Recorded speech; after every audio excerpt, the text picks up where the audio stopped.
Yo, what up, YouTube? Bong Holio, Social Justice Waterpipe here. We're going live. We are in Summit, New Jersey, back for another council meeting. This is well, every meeting I consider an important meeting, but this is the last meeting before the election on November 4th. So this will be the last meeting to speak before Summit has an opportunity to, what's up, Barry? This will be the last meeting before Dan has an opportunity to either be graced with winning a elected spot or be shunned for the liar that he is. And I don't think he's got a chance. 2 days ago, the SMDC, the Democrats here in Summit, they took my video of my interaction with Dan and they edited it up and they pieced it together and framed it in this whole sense of me being a political agitator and tried to tie me to the Republican Party. So we're here to talk about these issues. I am not a Republican. I am not a Democrat. I no longer accept the concept of one side is more corrupt than the other. Both sides are entirely corrupt. And this government, the government in general, has done a great job pinning each other, everybody against each other. You know, people, when they say, oh, I'm not looking forward to going to Thanksgiving, you know, you got to be with the in-laws or you got to be with the family who have different political positions. These are the moments we're supposed to enjoy the most. Things like Thanksgiving and Christmas time, getting together with the family. But everybody is just at war with each other. We are literally in a civil war because both parties are corrupt. I'm here tonight to talk about free speech and restricted speech. Unfortunately, I only have 3 minutes. And I'm not going to ramble to appease them to try to get all my comments in. I just don't have enough time to mention all of the things that I need to talk about. Considering the fact that I've been here for about 8 months or so, everything that's led up to this meeting tonight, I only have 3 minutes to dive into it, to try to make my case for the fact that I caught this man lying, and then they're using the same footage to clip it together to call me a political agitator and try to tie me to the Republican Party. The last meeting on September 3rd, when Dan went to the police, I submitted a formal complaint to the Republican Majority Council over their conduct and procedures of meeting for being in non-compliance with New Jersey law. How could I be aligned with the Republicans? Why would I do that if later on that meeting, I supposedly threatened him and harassed him?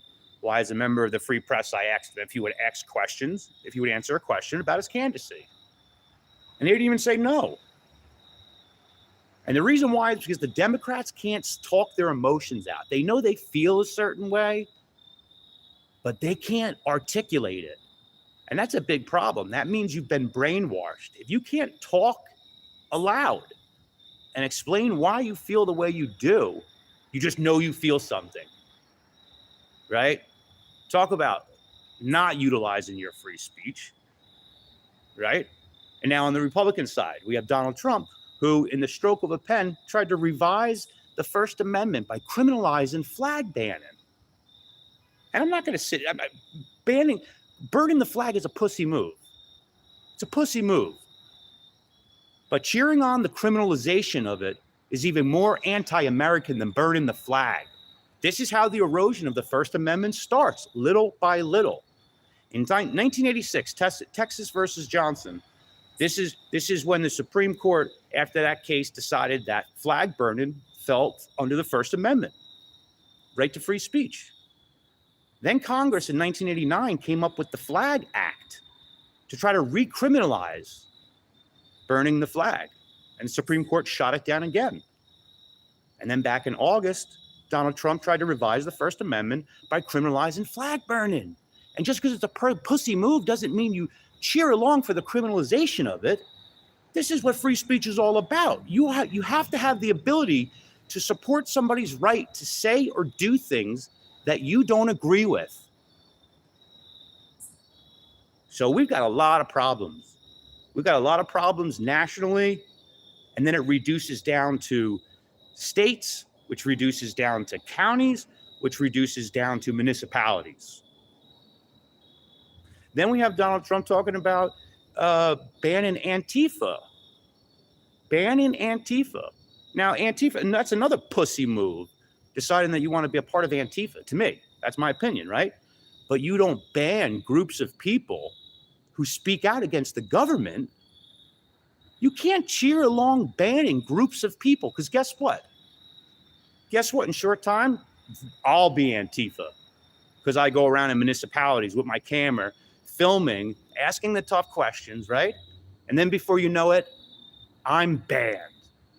They can criminalize my actions by putting me in a terrorist organization because I ask questions. I utilize the freedom of speech and freedom of the press.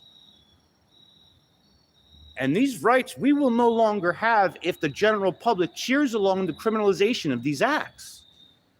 People have to be very responsible about what they're doing and what they're feeling, because they know they feel a certain way, and then they just project from their feelings. No critical thinking.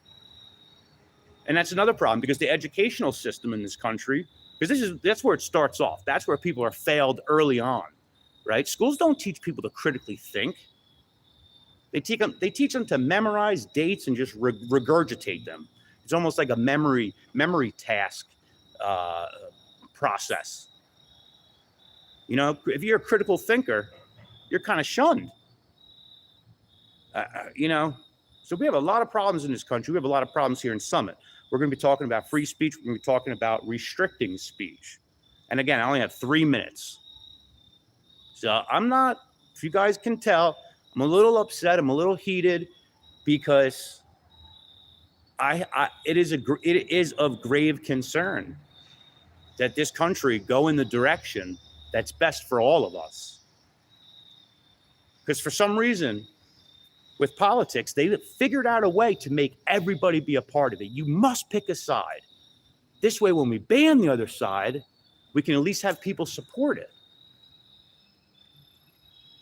So it's very, very important that people are responsible with how they go about these things. You have to have the ability to disagree with things you don't like, but allow it, but support it. You can't ban things.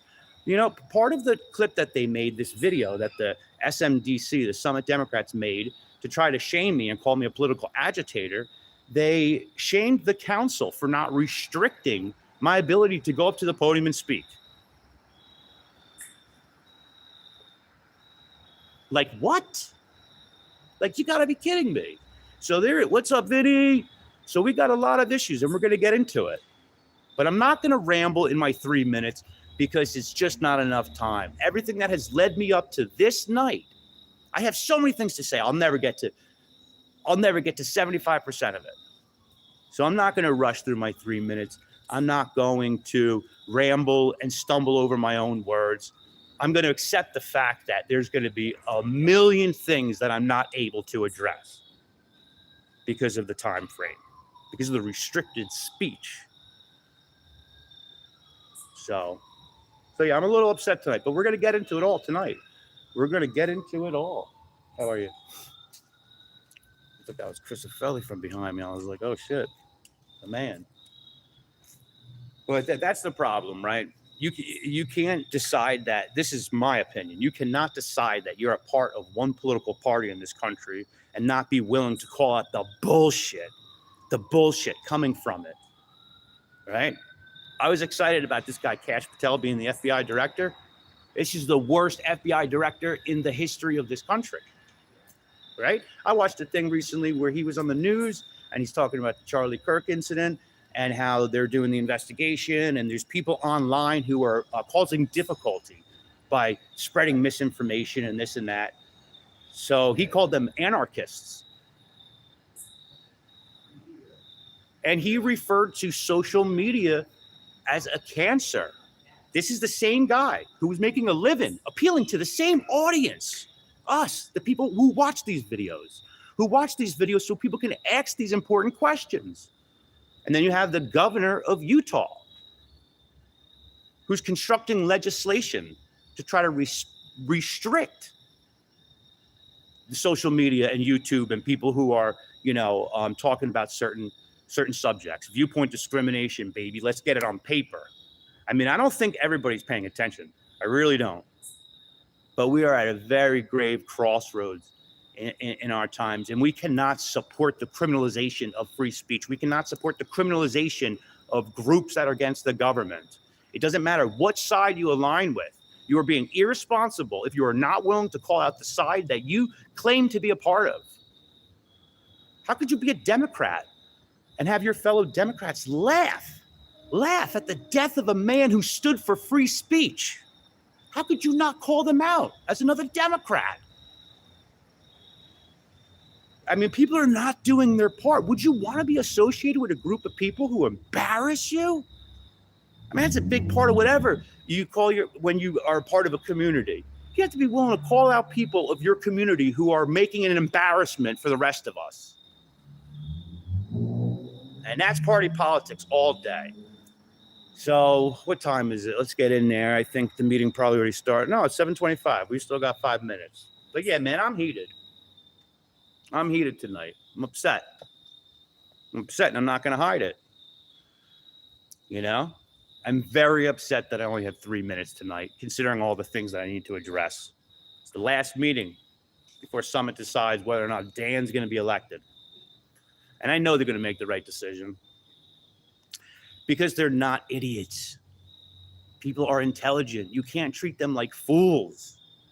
You can't just put together a couple little clips of something and just, package it and put it out there and expect people to buy it. It's got to make sense. It's got to have a purpose, right?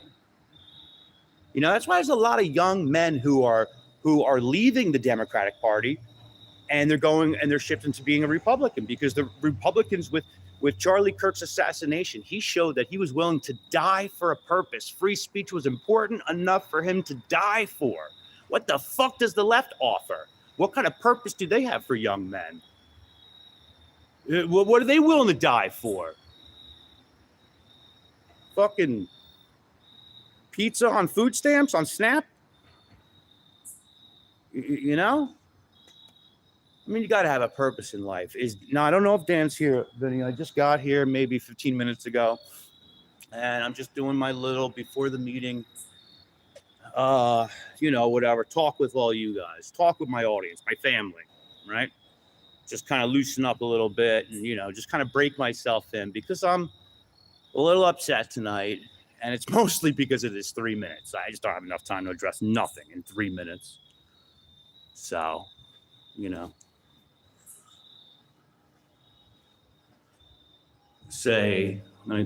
to have a cigarette real quick before I go in.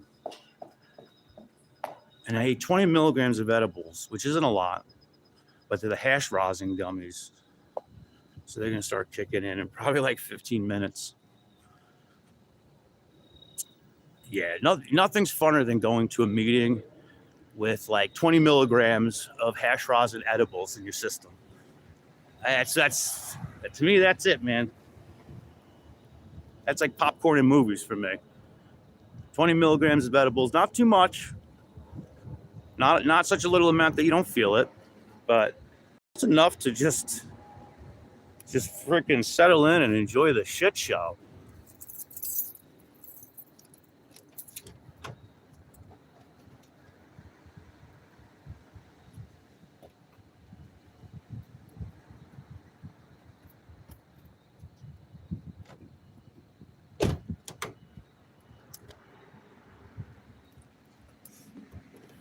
Yeah, so for those of you who were listening to me on that little rant there, please consider what I'm saying and the importance of it.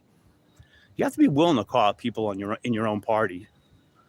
Otherwise, we're not gonna succeed as a nation. We are already on the downfall. I mean, this nation is on its freaking knees and elbows, trying to keep their chin up. But everybody's at war with each other. Everybody's at war with each other. Remember, you're not better than anyone. You're not worse than anyone. People are next to you. They're not beneath you. They're not above you. We are all neighbors. We are all brothers and sisters, and we are all community. So everybody stop acting like an asshole and arguing with each other over party politics. You know? Especially from the fucking comfort of your own home. From the keyboard, you know? One of the things that I always talk about with my channel is I hope it compels other people to take part in local government. You know, we all have a voice. And I'm glad I started this channel because this has served as an expansion of my voice and my message.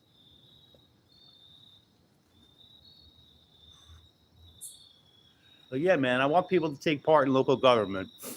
You know, go to their council meetings, go to a neighboring council meeting, you know, find out what's on the agenda. You know, there's all sorts of shit that might interest you.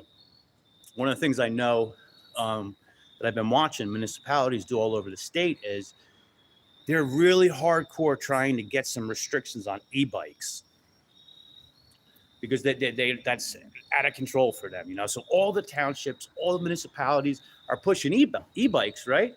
Pushing restrictions on e-bikes. So find out what council member is introducing the bill. And then you'll find out which person on the council is just trying to satisfy state legislators from the legislative branch of New Jersey. This shit isn't hard to figure out. Maybe one day I'll make a cheat sheet, a social justice Waterpipe cheat sheet. How to skip the line a little bit, you know, and kind of, you know, get down to the meat and potatoes as to like what the fuck's going on. Because everything in politics, it's all theater. It's all theater. Political theater.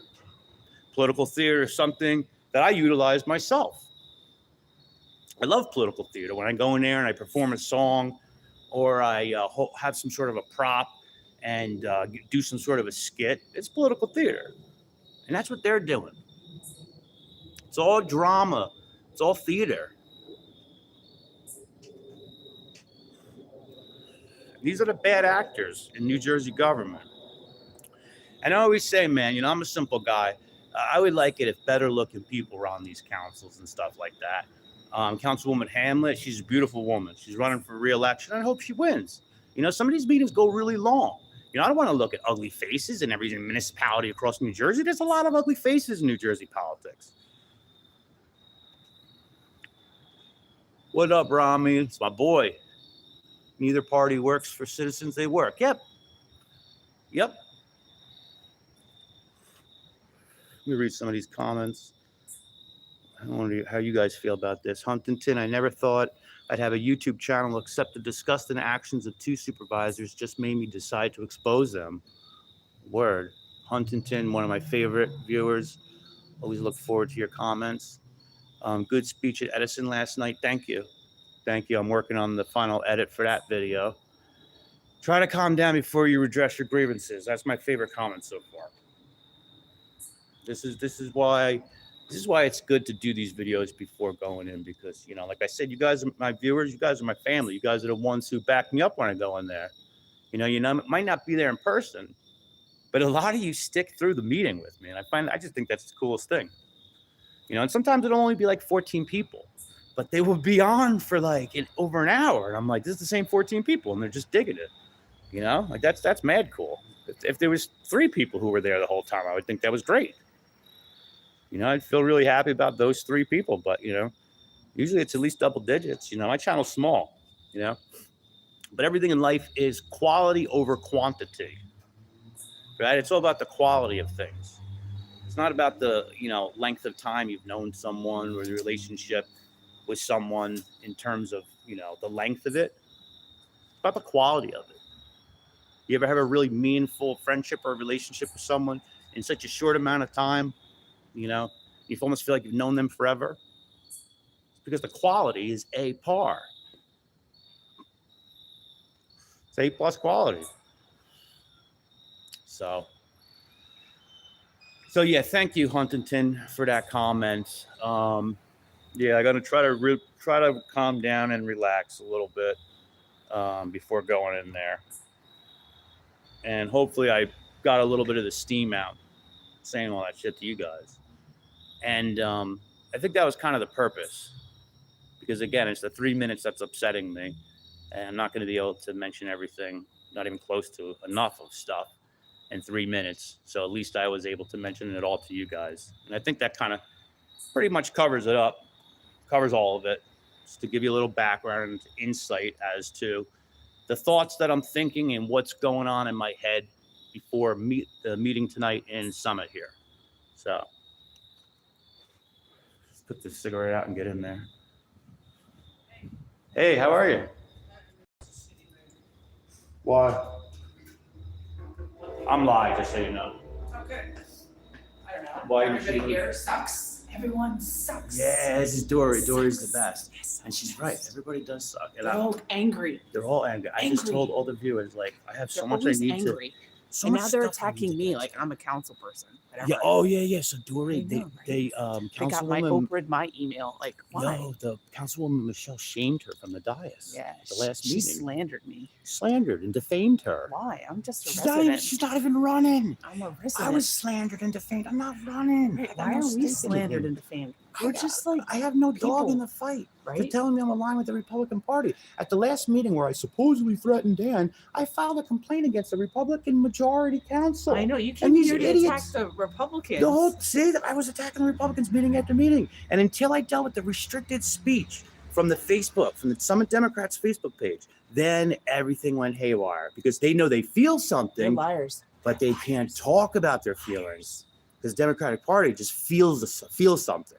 And if you can't talk about the way you feel, you've been brainwashed. They block them. They block everybody. They're trying to silence me. That's what they're doing, because I have a voice. We have voices. See? And that's what they did to Charlie Kirk. Right? They silenced him for his free speech. I know. Maybe we should be escorted out. Maybe I should have. That's one of the things I want to talk about tonight. We need an escort. I don't even want to say it to you. You're gonna hear it when it happens. Yeah. But they yeah, I'm just upset that I'm not going to be able to. I only have 3 minutes, so I'm really upset that I'm not going to be able to address nearly close to anything like what I need to say. So I'm not going to ramble through it. They're gonna say we're friends now. What the fuck is this all about? So we're going to continue our discussion. Just as an update, we have 2 challenges to our plans from developers. One is for a 250 unit development at the end of River Road, where the current Wells Fargo site sits, across from the Muni Golf Course. And our second challenge is from a developer who'd like to put 300 units on the Conoco Station, over the Conoco Station, which is across from the Village Green on Summit and Broad Street. That would be an 8-story building is the proposal. So we heard some serious discussions on hopefully getting that to change. And then thirdly, we are being challenged by Fair Share, and we are negotiating with them as well. So as I've mentioned on several occasions, this is a brand new process. We thought there'd be one mediation session. We believe now there'll be a second one. We don't know when that is. We don't have further dates after that. But as we do hear information, we will make sure to inform the public. And that's my report. Okay. All right. Now we're on to our historical minute. Councilman Wowski, do you have on this meeting? I just say one thing, Council President. I did double check, Rosie. You sent those minutes on October 17th. Thank you. Historical minute? Thank you. When thinking of Summit movie theaters, many Hilltoppers lament the fact that we actually have no movie theater today.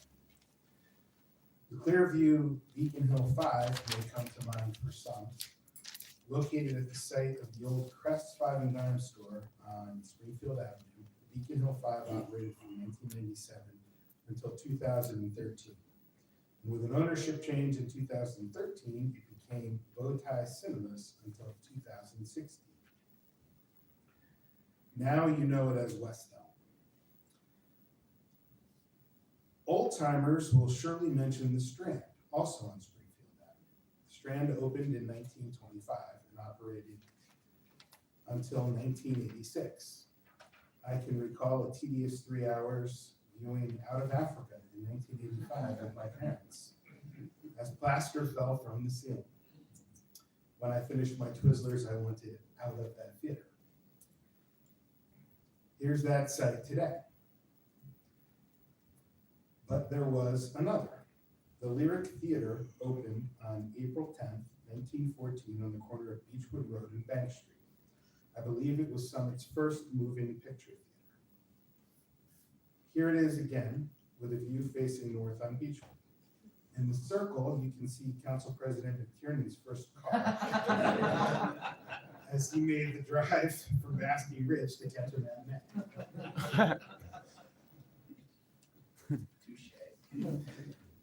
In the middle of May 1951, the Lyric was running Walt Disney's Cinderella and Cecil B. DeMille's masterpiece, Samson and Delilah. Prices were $1 or less to take in a movie night. From the same issue of the Herald, it looks like the Lyric had a better lineup than the Strand had. I don't think I ever heard of any of those movies. Later that month, the Lyric had a fire on May the 26th, 1951, and closed permanently thereafter. This photo is taken from atop the Bassett building. The Summit Herald published this picture according to my 20th century Summit, a 100-year history of the city, written by. Did you click something? You might have clicked the off button. There's a blank screen. I did? No, right on. Bob, did you turn something off? This was going so well.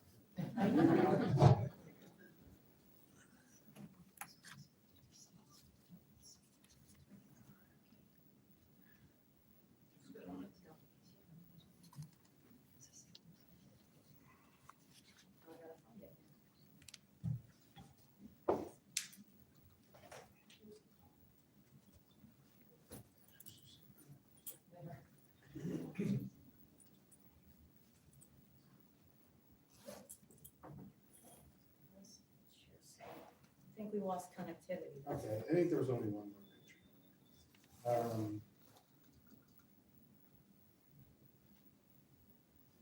So that last picture that you saw was taken from the top of the Bassett building. The Summit Herald published that picture according to 20th Century Summit, the 100-year history of the city, written by former council president Edward S. Alcott in 1998.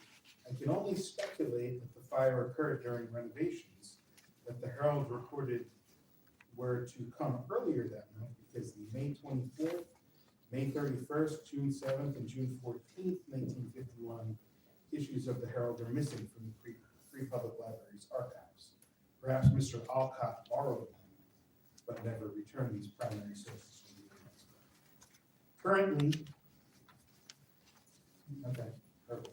Currently, the sidewalk that stood under the old Lyric marquee is known as Lyric Park.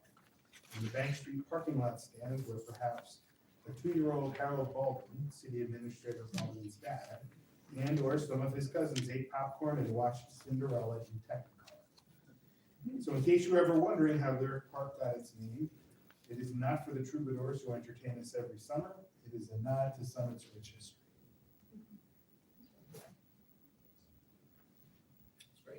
That was awesome. Thank you very, very much. I did not know that was how Lyric Park got its name. All right, moving right along. We have a couple of presentations this evening. I don't see anyone from the Elks Club to talk about their project donation. That will be on our agenda later on, accepting their generous gift for Taplock Playground. So we'll talk about that then. We do have 2 other presentations though. The first one, I want to welcome Lisa Hibbs from Concord Energy Services. Is going to give us an update on government aggregation or government energy aggregation update that Councilman Smallwood spoke about at our last meeting. So, Ms. Hibbs, thank you. Thank you very much. I know it's been a long time coming. For the record, my name is Lisa Hibbs. I am Director of Sales and Project Management, Government Sector at Concord Energy Services, a division of Concord Engineering. We have been working with the Garden State Community Energy Cooperative, of which City of Summit is a participating member. The Borough of Lincoln Park is the lead agency. We had gone out to auction a couple of times and unsuccessfully. Most recent was October 3rd. So we took you out on August 12th and we got close to the price to compare, but not close enough. So I know that it deflates the sales a little bit, but we did hold the auction open.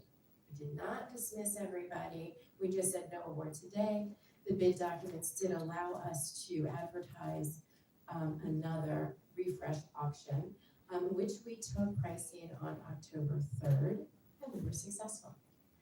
In waiting those 6 weeks, you actually are the lowest price across all of our co-ops, by fractions of a penny, but you still hold the title. So it resulted in a 7% savings on average for residents. Unfortunately, the program will not start until March 2026, but fortunately the program will start. So right now, our price with JCP&L is 15.8 cents. That includes a 2-penny reconciliation rate, or a 2 mil reconciliation rate. The day that we took the auction pricing, we did not include that reconciliation rate because it does fluctuate. It was an artificial inflation of the actual BGS price. So we used 15.603 cents as our strike price, and direct energy came in at 14.46 cents. So the average resident in the co-op across all 4 towns, so it's Borough of Lincoln Park, it's the City of Summit, Jefferson Township, and Mount Olive Township are the participating members. The average usage comes in at 747 kilowatt hours per month. So the average savings is around $8 per resident. We did get good pricing also on the green price.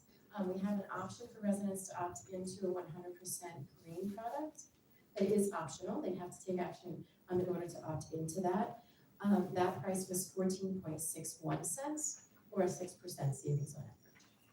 So for those that want to take advantage of that, it's there. If residents do nothing, they don't opt out. If they don't opt up, they'll be enrolled in that standard rate of 14.46. There's nothing that anyone needs to do right now. We're a little early in the process, just because we have that delayed start with March. So we will get the account detail from JCP&L December 1st. We will then mail out information packets to all the eligible residents being anyone not in an individual contract with a third-party supplier, anyone that does not have net meters for solar, and anyone that did not permanently opt out in a previous round. Lincoln Park and Jefferson both had the program before, so we will honor those permanent opt-outs from eons ago. And also, if anyone has a time of day meter, on peak, off peak, different rates, we'll also sweep that out. They can always join if they want to, but if they're using their meters as they're set up and designed, we would actually cost them money by sweeping them in. So I'd like to quickly share a webpage. So Garden State Community Energy Co-op has a webpage. It's not, a lot of things are turned off right now because your residents can't do too much, but there is a write-up here about the award. There's also just a little graphic with the pricing. And as we scroll down, if you take no action, you'll be enrolled in the standard program rate. If you want to opt into the green, you'll have to take action. These buttons right here, these opt-in, change program rate, opt-out, they are deactivated right now because we don't even have the account list from JCP&L.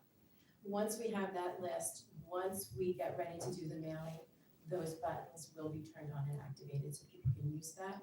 They can go directly to the website to opt out if they want to. If they want to opt into the green, they would just click the change program rate button. And if they don't get a packet, if they have, they're on supply with their own individual supplier, they can opt in. We would just encourage them to do a little due diligence, make sure that they're not gonna get hit with any early termination penalties or things like that before they make the switch. And then toward the bottom, we have key dates.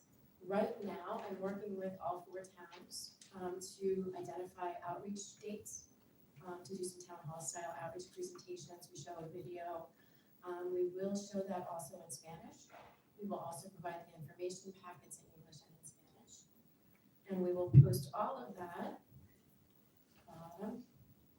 under communications. Right now, there is about a 6-page frequently asked questions sheet for residents to take a look at, answers questions about, certain things that happen, budget billing, what happens at the end of the contract term, those kinds of things. So all of that's posted. And I do want to show you what a populated website looks like. This is for the Sussex Warren Area Energy Cooperative. They went under contract on August 20th. Their program starts in December. Here's the button. Here's what the buttons look like when they're active. If I click on opt out, and then it just takes you from there. It's pretty self-explanatory. But also, here's the program video. And if you hit play, you'll hear my voice for 16 minutes. So this will be on your program webpage with your program detailed in that video. And then here's a sort of just a quick list of everything, all the documents that we provide. So residents don't have to do anything. We will send that information packet out. Direct Energy will mail that on behalf of the cooperative, so at no cost to any of us. That will go out. Residents should have that in mailboxes by January 2nd.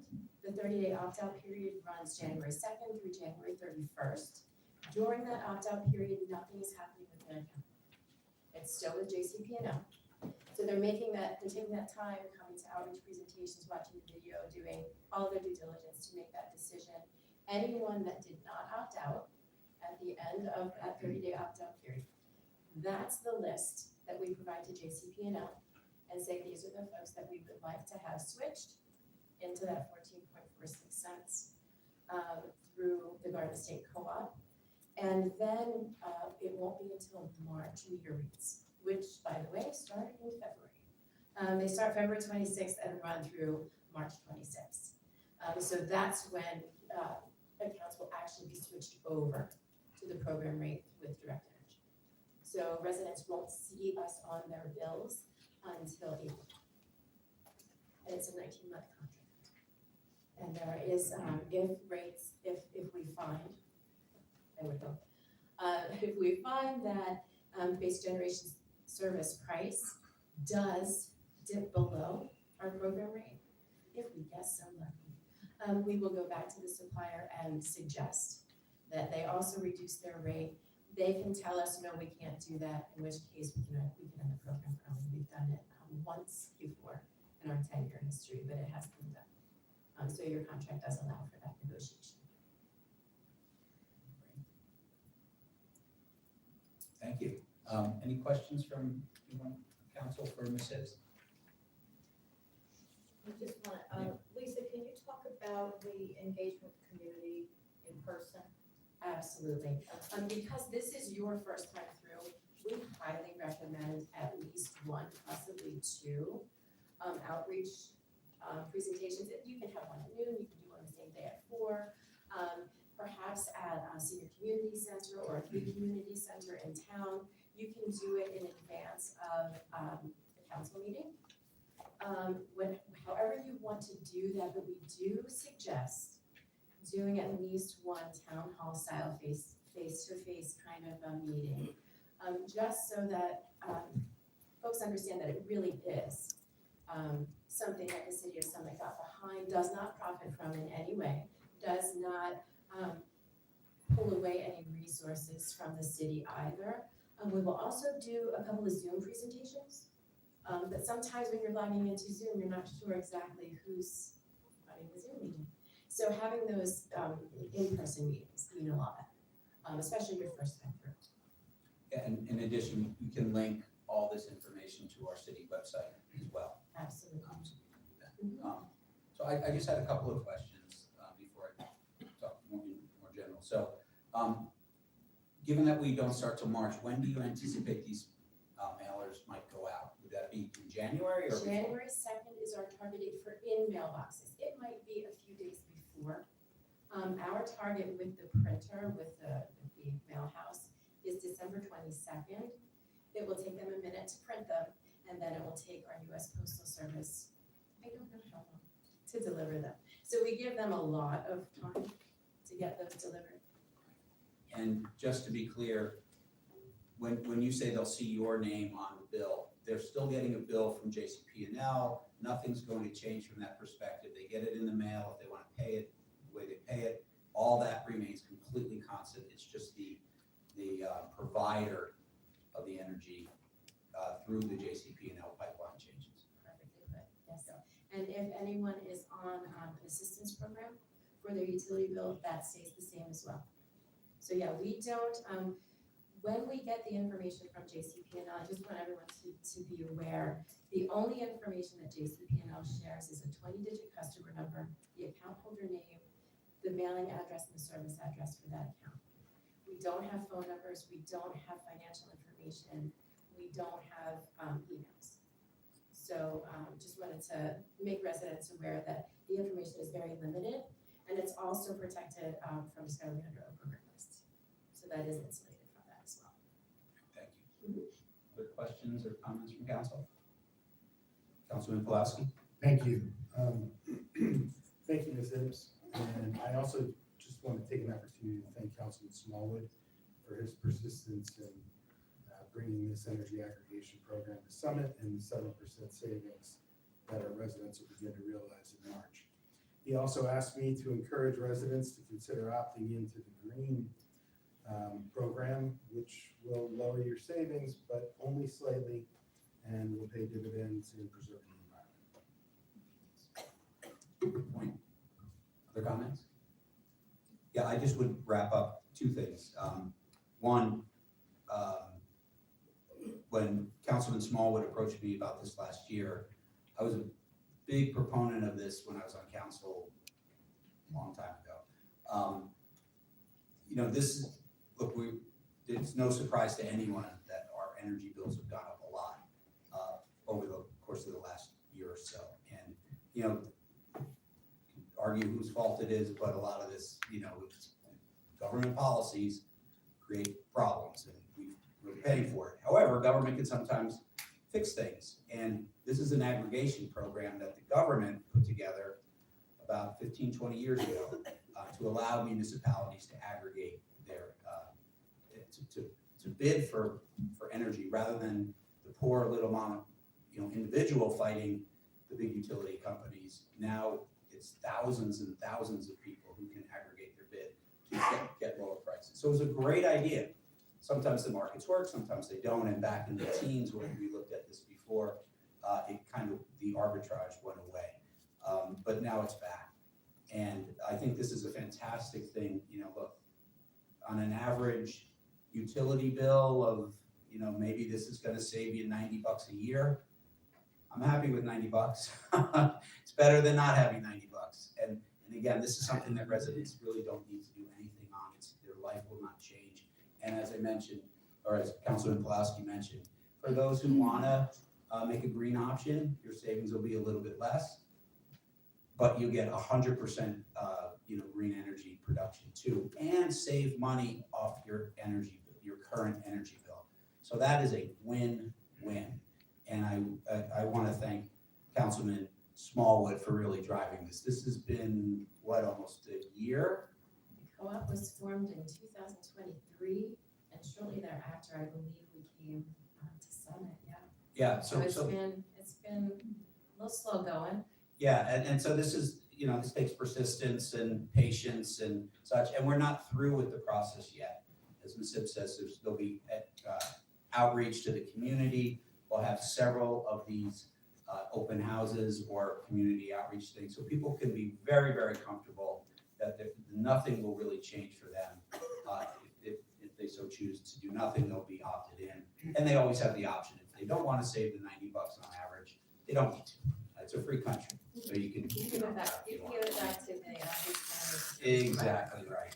I did want to reach out, and Councilman Small is away for he's got a family medical issue. So we were praying for that. But I did want to say he did give me a statement to say. He said, I just want to take a moment to thank Ms. Hibbs for all of her hard work on this project. We've been working on energy aggregation for over a year, and I'm thrilled to see it moving forward. In today's high-cost energy environment, saving residents about 7% on their bills really makes a difference. I agree. Every bit of relief helps.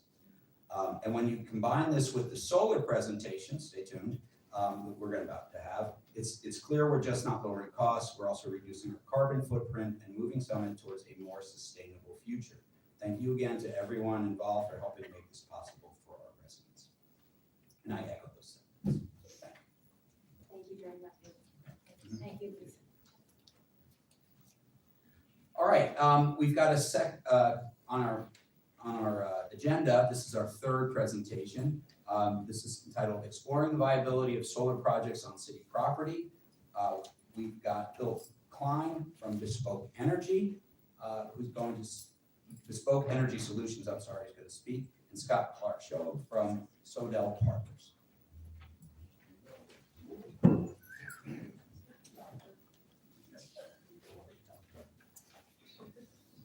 I have a clicker here, so Oh. you can advance the slides. Okay. Yeah, just make sure you don't turn it off. Just look on the side, maybe the light's on, okay, so I think right on. Just that arrow.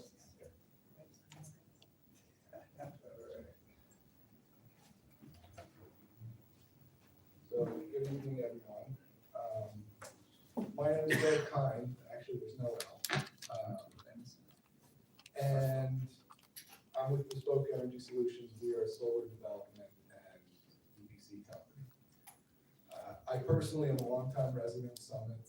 We've been in our home on Locust Drive for 26 years. My wife and I were both born at Overlook. My kids are successful products of the Summit High School, the Summit school system. Bob, I think I saw that movie with you.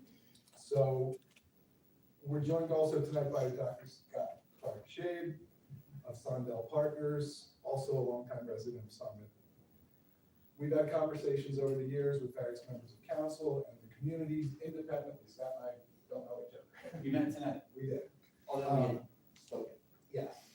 But we've had independent conversations with various members of council and the community about bringing solar to Summit for years. And so when we were asked by Councilman Smallwood and Councilman Pulowski to come in tonight and make a presentation, we both jumped at the idea. We are staying very high level. We're not getting into the nuts and bolts of, the ins and outs of finance. I also have my business partner, Ryan Mulgrew, with us. He is a licensed electrical engineer, so if you have any technical questions that are above my pay grade, Scott's lead as well, Ryan can jump in. So with that said, we have a quick, brief presentation to bring on. It was shared with me that you recently had a study done by a third-party consulting firm on an overall roadmap for solar and energy, which included battery storage systems. It's a long-range play. So the concept that had been kicked around was, where can we start? What's a reasonable starting point?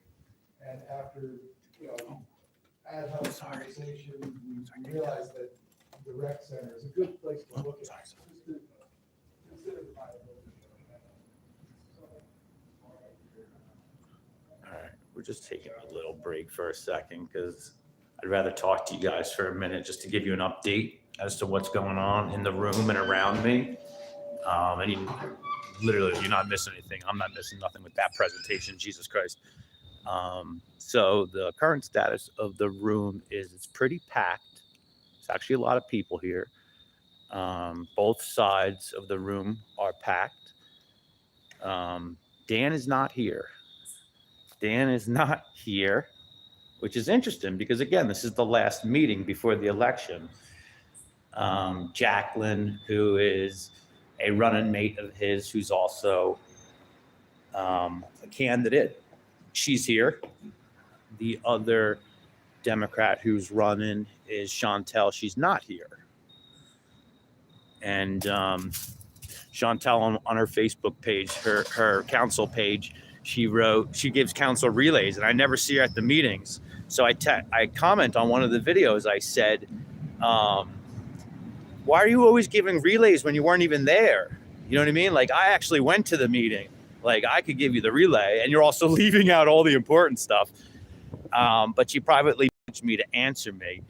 The way I posed the question was, you're aware that if you get elected, you're going to have to start coming to the meetings, right? That's actually what I said.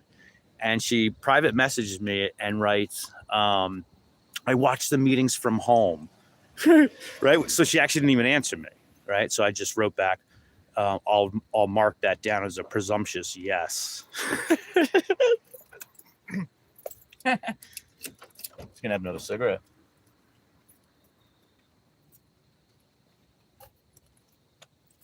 And those edibles are kicking in. Hell yeah.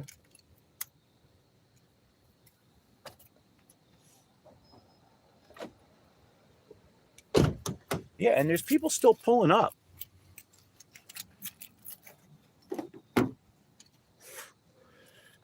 Yeah, so it does seem like most people in Summit here are considering this a somewhat important meeting, last meeting before the election. Usually, I don't know, to a degree, you usually see the candidates, make a statement or so, one last kind of swing at it. The guy, Tom, who's a Republican, who is a council candidate, he's here. He's at every meeting. I spoke to him on the phone. I reached out to every single person who is running, who's on the council, who's running, and who is a candidate. Told them I have questions about your candidacy. I have a program, and again, I don't care if they don't take me seriously or not. That's fine.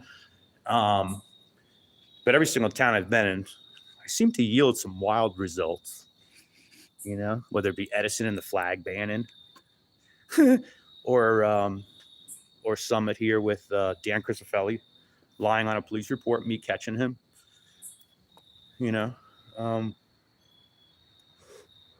So I spoke to Tom on the phone, the Republican candidate, and he's a very smart guy. I kind of instantly got good feelings with him on the phone, and he definitely seems to understand what's expected of him. I don't know much about the guy because he's just a private citizen who decided to run for common council.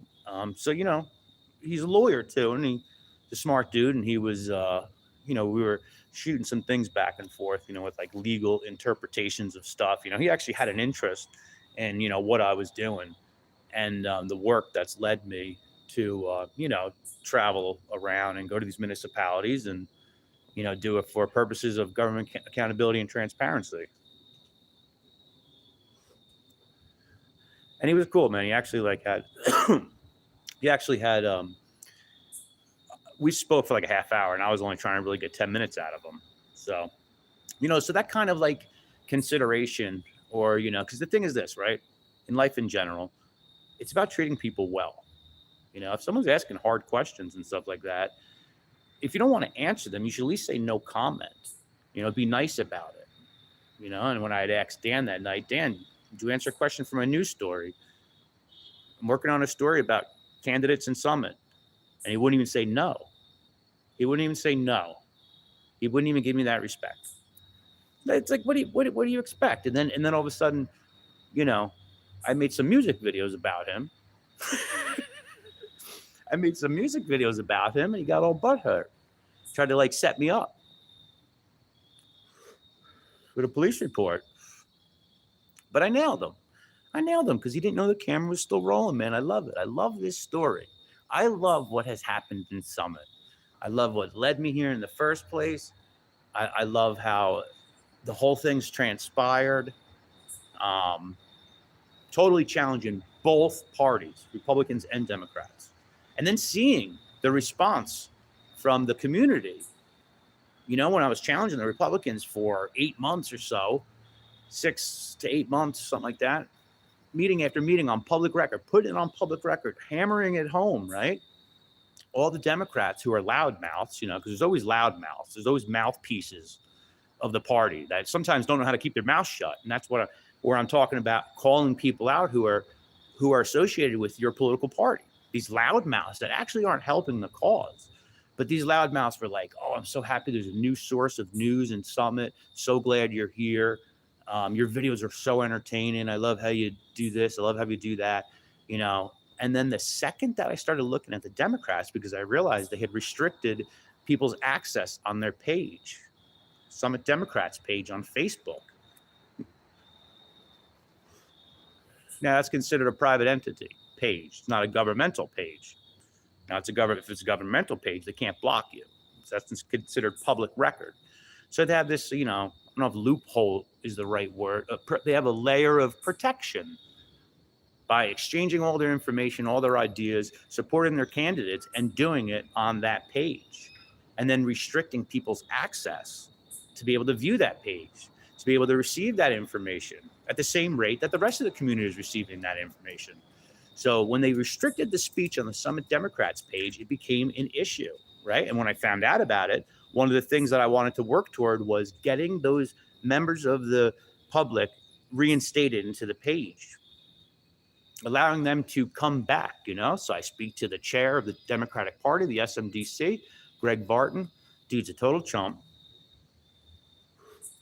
I spoke to all these people, and he was trembling, man. I could hear him on the other phone. I could hear him like shaking, like the phone was like shaking. He was a young dude or whatever, and he's running for Congress, and he thinks he's a big shot, and he's totally not known outside Summit. Like when I mentioned that name, not one of you people have ever heard that name before. And he's just like a little dorky dude, and he said he wouldn't reinstate their access. And he said that, I asked him, I said, well, is it a temporary ban or is it a permanent ban? Like, do you guys have like ethics codes or like,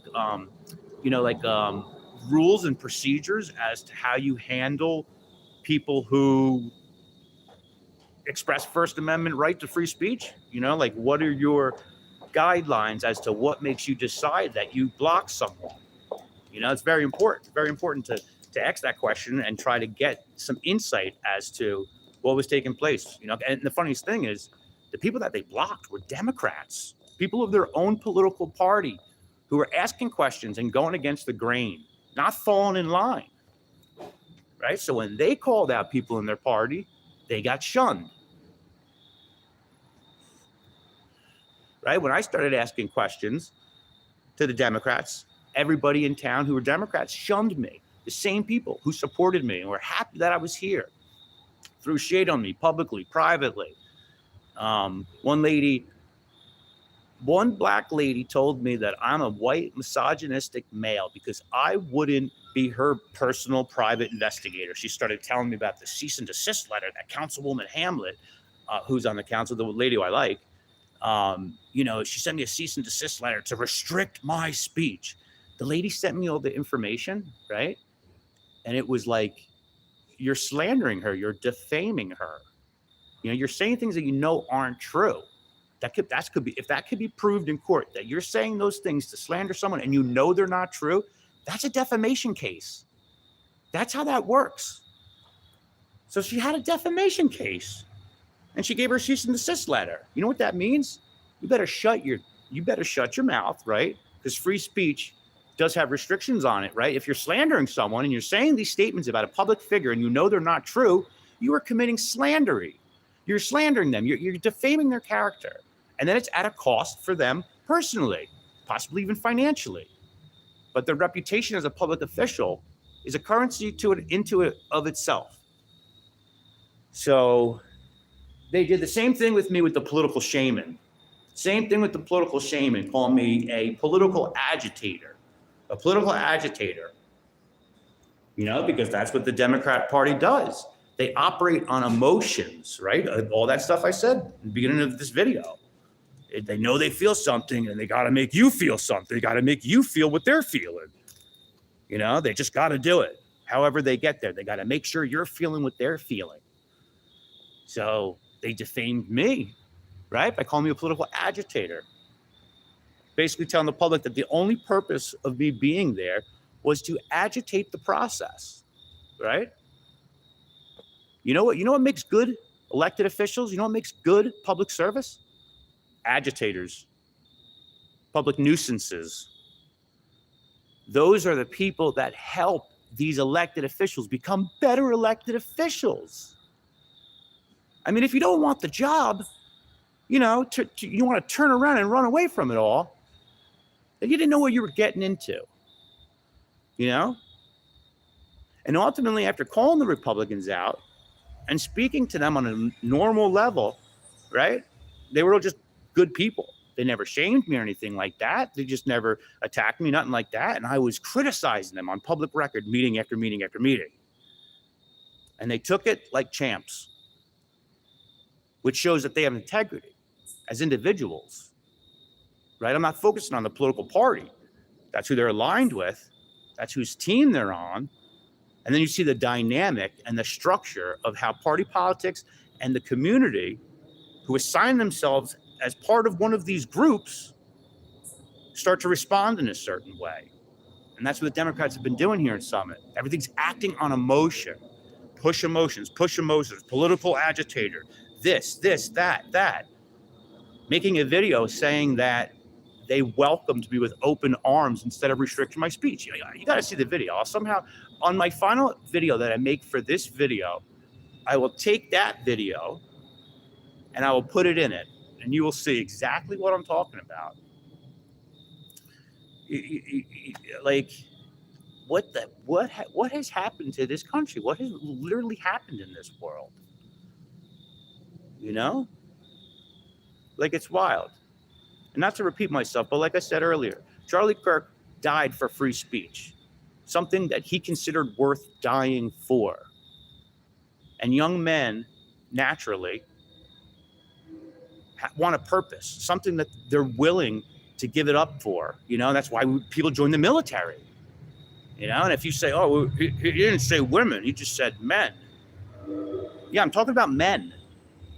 I can make that statement without being shamed or feel a certain way, but he didn't include women in the statement.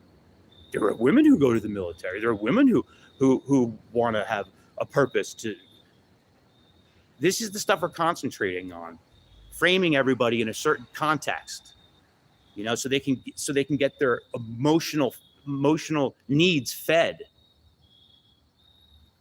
You know, they have to make you be what they need you to be, so then they can then feel it, you know, create all this false political climate, this fictitious atmosphere that they've made up where they can position themselves as victims. Victim mentality. And that's what Dan did. He positioned himself as a victim to put himself in an opportunity to have political gain at my expense and the residents' expense. We're going to go back in.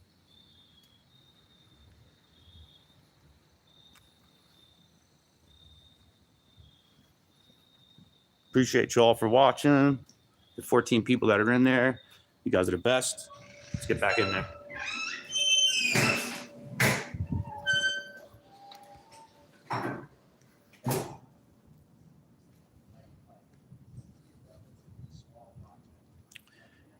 If I happen to shut the video off, it's because of the battery issue. I have battery right now. I have a backup battery, but I'm not sure how much it's charged. But in the chance or in the event that I actually shut this video off, I am going to go back on live for public comments, but I'm going to try to keep it rolling depending on my battery power. It is gifted, and then the town maintains it, and you're saving that $27,000 a year and $25 in electrical costs for another 10 years. Yes, it costs maybe $15,000 to $20,000 to reboot the system, but at that point, you need a new roof anyway. and it's, part of the budget, and hopefully we have something better, more efficient, that will continue the green initiative and so on. Thank you. I just had a couple of questions before I open it up. You mentioned this, just at the end. What if there is an issue, like, with the roof? Like, say we're at the rec center and the roof starts leaking. Do you guys own the roof, or who fixes it? There are no, for a roof like this, on the flat roofs, there are no penetrations. That's all negotiations. I mean, we have some contracts with places where we're on the hook for the roof if there's a penetration. If there's no penetrations and they had an issue that wasn't related, we have those details in the contract of who pays the cost of pulling it off, who pays the cost of putting the panels back on. If the roof is an existing roof issue, then that's sort of on the town. We're not buying the whole roof. During Right. the installation process, depending, the flat roof here, looks like it's probably a TPO rubberized roof. In the installation process, whoever the installer is gonna go to the roofing manufacturer, Carlisle, GAF, do a roofing certification, make sure that the warranty is not voided. The contractor who does the work is gonna certify the workmanship, and then the roofing warranty is gonna be in place for whatever there's nothing that's voiding any warranty work. So then, beyond any warranty, that will be contractual between the PPA company and the city as to how those types of issues are handled. Because it's one of those things where the PPA doesn't want to be responsible for something that's not a solar issue. But at the same point in time, the city needs to be protected in case there is something that is a solar issue.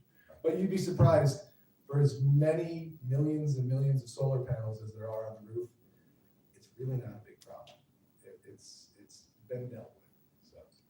But I also think our interests are aligned in our relationships in terms of we want the solar power working so that we can maximize our revenue. You want the solar working because you want to maximize your savings, and you want the roof to be clean so you not have any issues. So most of the time, we're able to, the all ships rising mentality and have our interests aligned such that, you can maximize the benefit of the solar array. Right, and then, and this is just, I guess I'm just curious how this would work. We're talking, this is just the array on the roof, but this isn't like a storage system or what have you. So we would contract out for, X, pennies per kilowatt, with you guys. And then we get that price when, it's, when we got rec basketball in there at 7:30 at night and there is no sun up. The lights are on. So we would have that energy no matter 24/7, cloudy days, winter days, sunny days. You would provide the energy at that contracted price for the next, whatever, 15 years in your example. I mean, your energy provider provides the energy, so that doesn't change. We're just adding it, some of it's going into the system when the sun is out, and then you're drawing more from when the sun is out, the system, you're using the energy there. When the sun is down, you're pulling from the grid, and you get a 1-for-1. So we can pull Ryan up here. There's a concept of net metering. What I tell people is think of the grid as your battery.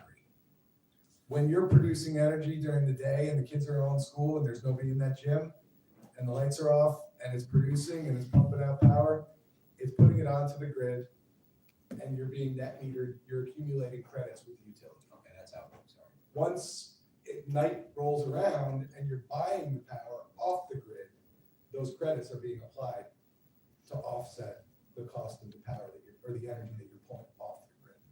So it's, again, it's an oversimplification, and Ryan, correct me if it's a bad one, but I said, think of the utility and the grid as your backup. You're charging it when you're not using the power, and then you're pulling it from the grid when you're not creating power. So, and it aggregates over the course of a year. Right. So. And then the last question I have is, you mentioned this a couple of times, solar arrays over parking decks and things like that. We have a few of those in town. But this is something that you see municipalities do on the top floor decks and things like that also.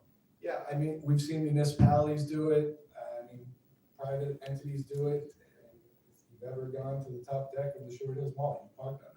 I mean, this is pretty well baked and developed technology. And we can do that on these parking decks, definitely. I mean, I will follow that up with, the canopies are probably at least twice as expensive to put it on your roof. So it doesn't cost the municipality anything up front, but it's reflected in the rate that you pay in your power purchase agreement. So if it's all canopy, the savings would probably be minimal. I mean, there's benefit and you get a canopy out of it, you get your garage covered and you have some chargers with it.